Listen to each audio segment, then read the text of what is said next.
पिछली क्लास में मैंने एरिया पेरीमीटर का पार्ट नंबर 1 बताया था, ठीक है। इसमें पार्ट नंबर 2 में पिछले वाले में बताया था कि एरिया क्या होता है, पेरीमीटर क्या होता है और वॉल्यूम क्या होता है, बता चुका था। अब उसके फार्मूले बचे थे बताने के लिए, तो एक इस क्लास में बताऊँ, ठीक है। इसमें देखो, इसको क्या बोलते हैं, स्क्वायर यानी वर्ग। इसमें क्या होता है, इसकी सभी साइड इक्वल होती हैं। स्क्वायर की जितनी, इसमें कितनी साइड होती है, 1 2 3 4, चारों इक्वल।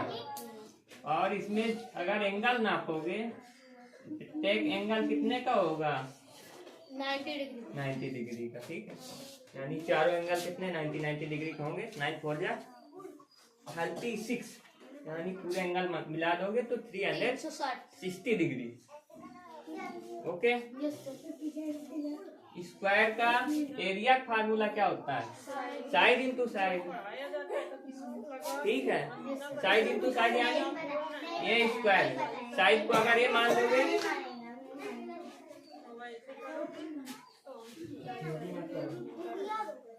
साइड को अगर ये मान लेंगे, साइड इंटू साइड, जब साइड 2 हो जाएगी ना, साइड स्क्वायर लिख दो, क्या ए स्क्वायर। अगर ए मानोगे तो ए स्क्वायर, अगर साइड मानोगे तो साइड स्क्वायर, समझ गए। बी मान लोगे, एक्स मान लोगे तो एक्स स्क्वायर, जो कुछ मानना पड़ेगा आपको, मैथ में मान ही के आगे चल के काम होता है? बताओ,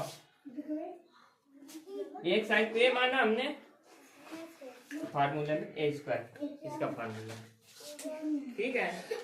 इसके बाद इसके पेरीमीटर का फार्मूला, इसके स्क्वायर के 4 इंटू साइड लिख दो या 4 इंटू ए लिख दो, बात एक ही है। साइड मान लो या ए मान लो, ठीक है।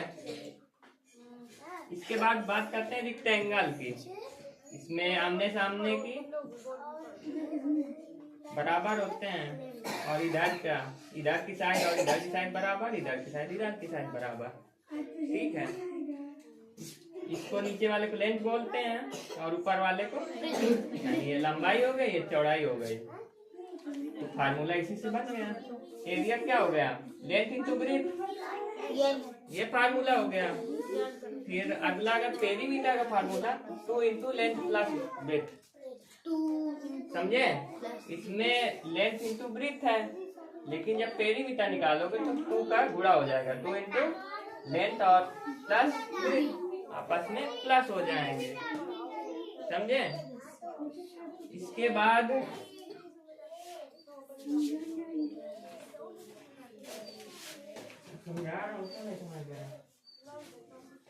इसके बाद बात करते हैं ट्रायंगल यानी त्रिभुज की, ठीक है। त्रिभुज में, त्रिभुज का एरिया क्या होता है, इसमें त्रिभुज में कितनी साइड होती है, 3, 1 2 3, ठीक है। एक को ए मान लेंगे, एक को बी, एक को सी, और ये जो ऊपर वाली अगर इसको मापोगे तो ये ऊंचाई कहलाएगी ना, हाइट, ये फॉर हाइट। ट्रायंगल का अगर एरिया फार्मूला निकालेंगे, half into B into H, यानी half into base into height. नीचे वाला बी यानी बेस और ये ऊपर वाला हाइट, ठीक है। बेस मान लो या ब्रेथ मान लो, चौड़ाई कुछ भी, फार्मूला ये याद रखना, हाफ इंटू कोष्ठक में बेस इंटू हाइट, ठीक है। और अगर पेरीमीटर का निकालेंगे, सम ऑफ ऑल साइड्स, यानी सभी साइडों को क्या करेंगे, पेरीमीटर निकालने के लिए जोड़ देंगे। सम का मतलब जोड़ना। ए बी सी अगर यहाँ 5 माने, 4 ये 6, तो क्या करेंगे, अगर निकालना है आपको फार्मूले में, 5 + 4 + 6 जोड़ दोगे, आंसर आ जाएगा, है ना। बताइए आप लोग, सही है, इतना आया समझ में, याद हो जाएंगे फार्मूले। इसके बाद ये, इसको क्या बोलते हैं, क्यूबॉइड, और इसको क्यूब, हिंदी में घनाभ, इसको घन। इसमें डिफरेंस इन दोनों में क्या होता है बताओ।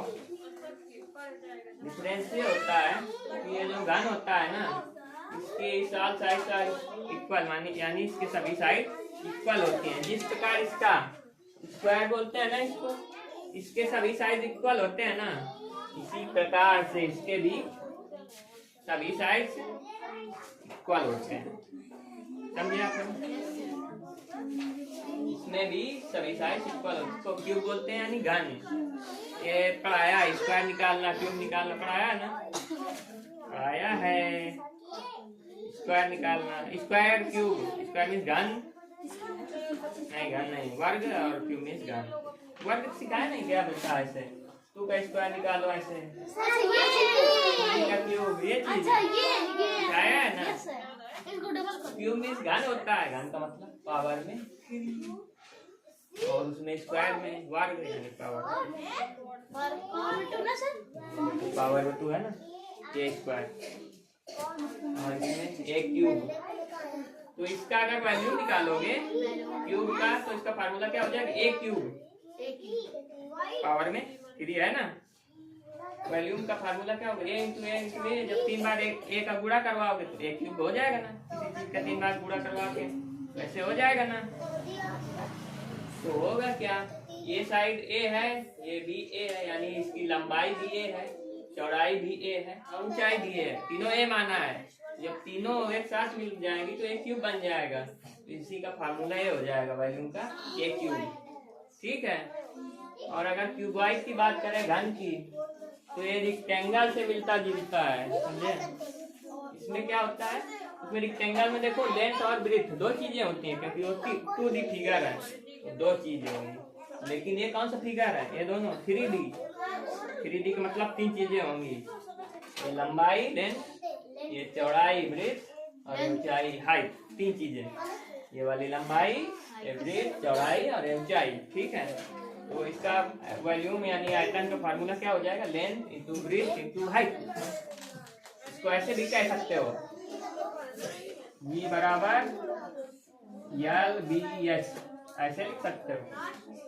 यहाँ पे कुछ बुरा नहीं लगा, लेकिन जब कोई सिंबल नहीं होता तो बुरा मानते हैं। तो ये भी लिख सकते हो, V बराबर LBH। बताओ, यहाँ तक आया आप लोगों को समझ में? Yes sir. किसी कोई दिक्कत? No sir. ठीक है, तो इसको नोट कर लीजिए आप लोग। रुको सर, हमारे एक बच्चा